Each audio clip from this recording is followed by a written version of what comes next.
Recent ടൈംസിലെ മലയാളത്തിലൊരു top comedy ഫ്രാഞ്ചൈസാണ് ആട് ഫ്രാഞ്ചൈസ്. അതിനെക്കുറിച്ചിട്ടാണ് ഇന്നത്തെ video. So let's get started. Guy റിച്ചിയുടെ സ്നാച്ചിൻ്റെ ഒരു അഡാപ്റ്റേഷനായിട്ടാണ് ആടിൻ്റെ ആദ്യ ഭാഗം വരുന്നത്. അന്നത്തെ ഓഡിയൻസിൻ്റെ ഇടയിൽ റെസണേറ്റ് ചെയ്യാത്തൊരു സിനിമ ആയതുകൊണ്ട് ബോക്സ് ഓഫീസിൽ ഒരു ഫെയിലിയർ തന്നെ ആയിരുന്നു. പക്ഷേ DVD റിലീസിന് ശേഷം ഭയങ്കര കൾട്ട് ഫോളോയിങ് വന്നൊരു സിനിമയായിട്ട് മാറി ആട്. മലയാളത്തിലെ കൾട്ട് ബേസുള്ള കുറേ സിനിമകളുണ്ടെങ്കിലും ആടിൻ്റെ കൾട്ട് ഫോളോയിങ് പെട്ടെന്നുണ്ടായൊരു സംഭവമാണ്. സാധാരണ ഇറങ്ങിയ ടൈമിൽ അത്ര അപ്രീസിയേഷൻ കിട്ടാത്ത കുറച്ച് വർഷങ്ങളെടുത്ത് കൾട്ട് സ്റ്റാറ്റസ് കിട്ടുന്ന ആ ഒരവസ്ഥ ആടിന് ഉണ്ടായിരുന്നില്ല. പെട്ടെന്ന് തന്നെ ഒരു കൾട്ട് സ്റ്റാറ്റസ് വന്നപ്പോൾ തന്നെ ഒരു സീക്വൽ വരെ എടുക്കാനുള്ള ഐഡിയാസ് പെട്ടെന്ന് തന്നെ ഉണ്ടായി. കൾട്ടായി മാറുന്ന സിനിമകളുടെ പ്രത്യേകത തന്നെ അതെങ്ങനെ മാസസിൻ്റെ അടുത്ത് ഇമ്പാക്റ്റ് ഉണ്ടാക്കുന്നു എന്ന കാര്യത്തിലാണ്. അവിടെ ഒരു സീക്വൽ കൊണ്ടുവരുമ്പോഴേക്കും റീസെൻറ്റ് ടൈംസിലെ ഒരു കിഡിലിംഗ് ഫ്രാഞ്ചൈസായിട്ടാണ് ആട് മാറുന്നത്. ആടിലെ ക്യാരക്ടേഴ്സ് തന്നെയാണ് ഈ സിനിമകളുടെ പ്രധാന ഹൈലൈറ്റ്. പക്ഷേ ഇതിലെ ക്യാരക്ടേഴ്സ് ചെയ്ത മിക്ക ആർട്ടിസ്റ്റുകൾക്ക് മുന്നേ ഇത്തരം ഒരു മാസീവ് അപ്പീൽ കൊടുത്ത ക്യാരക്ടേഴ്സ് വേറെ ഉണ്ടായിട്ടില്ല.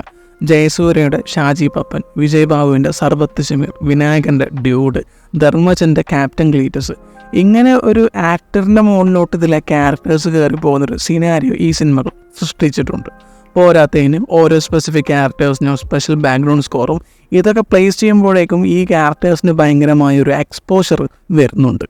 ആടിനോട് പേഴ്സണലി ഇത്രയും ഫേവറേറ്റിസം വരാനുള്ള എൻ്റെ ഒരു റീസൺ അതിൻ്റെ ഒരു ജോണർ തന്നെയാണ്. കാരണം സ്ലാപ്സ്റ്റിക് കോമഡി ഒരു ടൈം കഴിഞ്ഞപ്പോഴത്തേക്കും മലയാളത്തിൽ കുറഞ്ഞു വന്നൊരു സംഭവമാണ്. സ്ലാപ്സ്റ്റിക് എന്ന് പറയുമ്പോൾ ഫിസിക്കലി കൊണ്ടുവരുന്ന കോമഡികളെ കുറിച്ചിട്ടാണ് പറയുന്നത്.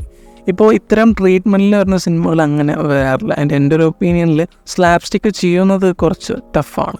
കൊച്ചിൻ ഹനീഫ, ജഗതി, ഇന്നസെൻറ്റ്, സലീം കുമാർ, ഹരീഷ് അശോകൻ, ഇങ്ങനെ നിരവധി എക്സാമ്പിൾസ് ഉണ്ട് ഈ ഒരു കാറ്റഗറിയിൽ. അത്തരം കിഡിലം പെർഫോമൻസ് എന്ന് പറഞ്ഞിട്ടുള്ള നടന്മാരെ കുറിച്ച് പറയുമ്പോൾ വെർബലി ചെയ്യുന്ന പോലെയല്ല ഫിസിക്കലി ചെയ്യുമ്പോൾ. ഒന്ന് പാളിപ്പോയാൽ നൈസായിട്ട് ക്രിഞ്ചാവാനും ചാൻസ് ഉണ്ട്.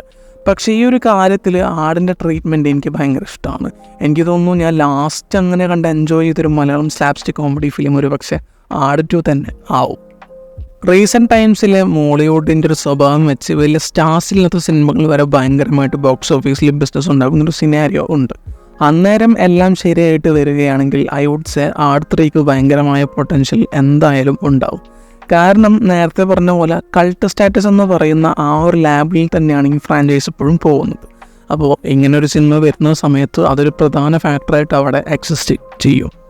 സോ ആട് ഫ്രാഞ്ചൈസിൽ നിങ്ങളുടെ ഫേവറേറ്റ് ക്യാരക്ടർ ആരാണ്? അതെന്തായാലും കമൻറ്റ് സെക്ഷനിൽ പറയാം. മറ്റൊരു വീഡിയോയുമായിട്ട് പിന്നെ വരാം. Bye guys.